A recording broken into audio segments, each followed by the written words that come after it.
Exodus 37. Have you ever wondered how to build a tabernacle?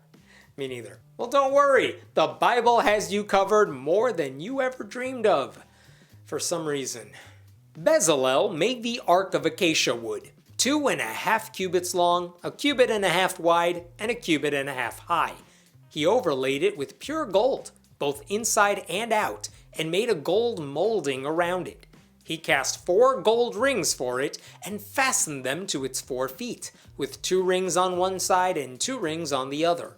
Then he made poles of acacia wood and overlaid them with gold, and he inserted the poles into the rings on the sides of the ark to carry it. When does this guy go to the bathroom? Or eat lunch? Or do anything but build stuff? I mean, is he single? What podcast does he listen to? I don't know anything else about his life, and I think that's just a sign of bad writing. He made the atonement cover of pure gold, 2.5 cubits long and 1.5 cubits wide. Then he made 2 cherubim out of hammered gold at the ends of the cover. He made 1 cherub on one end and the second cherub on the other. At the 2 ends he made them of one piece with the cover. The cherubim had their wings spread upward, overshadowing the cover with them. The cherubim faced each other, looking toward the cover. Fascinating. Just when you thought the Bible couldn't get more exciting, we learned the cherubim are facing each other. Just wild. They made the table of acacia wood, 2 cubits long, 1 cubit wide, and 1.5 cubits high. Then they overlaid it with pure gold and made a gold molding around it. They also made around it a rim, a handbreadth wide, and put a gold molding on the rim. They cast 4 gold rings for the table and fastened them to the 4 corners, where the 4 legs were. The rings were put close to the rim to hold the poles used in carrying the table. The poles for carrying the table were made of acacia wood and were overlaid with gold. And they made from pure gold the articles for the table, its plates and dishes and bowls, and its pitchers for the pouring out of drink offerings. Did you catch the error?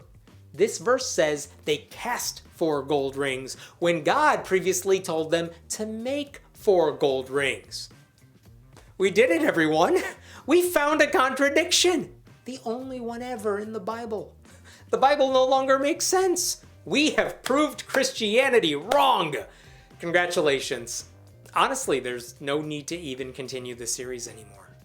They made the lampstand of pure gold. They hammered out its base and shaft and made its flower-like cups, buds, and blossoms of one piece with them. 6 branches extended from the sides of the lampstand, 3 on one side and 3 on the other. 3 cups shaped like almond flowers with buds and blossoms were on one branch, 3 on the next branch, and the same for all 6 branches extending from the lampstand. And on the lampstand were 4 cups shaped like almond flowers with buds and blossoms. 1 bud was under the first pair of branches extending from the lampstand, a 2nd bud under the 2nd pair, and a 3rd bud under the 3rd pair. 6 branches in all. The buds and the branches were all of one piece with the lampstand, hammered out of pure gold. They made its 7 lamps, as well as its wick trimmers and trays of pure gold. They made the lampstand and all its accessories from 1 talent of pure gold. I will give you $1 if any of you can tell me from memory what I just read.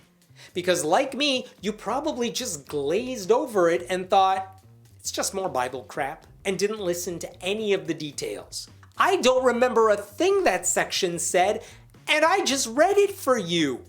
There was something about an almond and a bud. That's all I got. They made the altar of incense out of acacia wood. It was square, 1 cubit long and 1 cubit wide and 2 cubits high, its horns of one piece with it.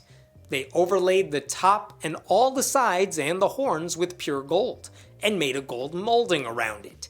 They made 2 gold rings below the molding, 2 on each of the opposite sides, to hold the poles used to carry it. They made the poles of acacia wood and overlaid them with gold. They also made the sacred anointing oil and the pure fragrant incense, the work of a perfumer. I'm glad they made it smell nice. That was key. Here's a question for you. I know they're building this tabernacle according to God's standards, But if they just had to build something to hold the commandments, how many of these rules could you just get rid of? What if you could do a line item veto of these verses? How short could you make these chapters while still building something that is functional? I mean, the gold molding would be gone. The incense would be unnecessary. You get the idea. I mean, we could play this game for so much of the Bible. Condense the original commandments down to 2. Turn 4 Gospels into 1. Combine both creation stories in Genesis 1 and 2. I'm just saying, maybe if pastors spent more time correcting the Bible and less time telling people to read the unabridged version, they could get somewhere.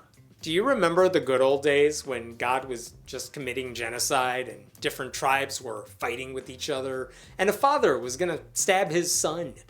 I used to think those were crazy stories, but it turns out what's even worse than tales of death and destruction are long, drawn-out explanations of how builders build.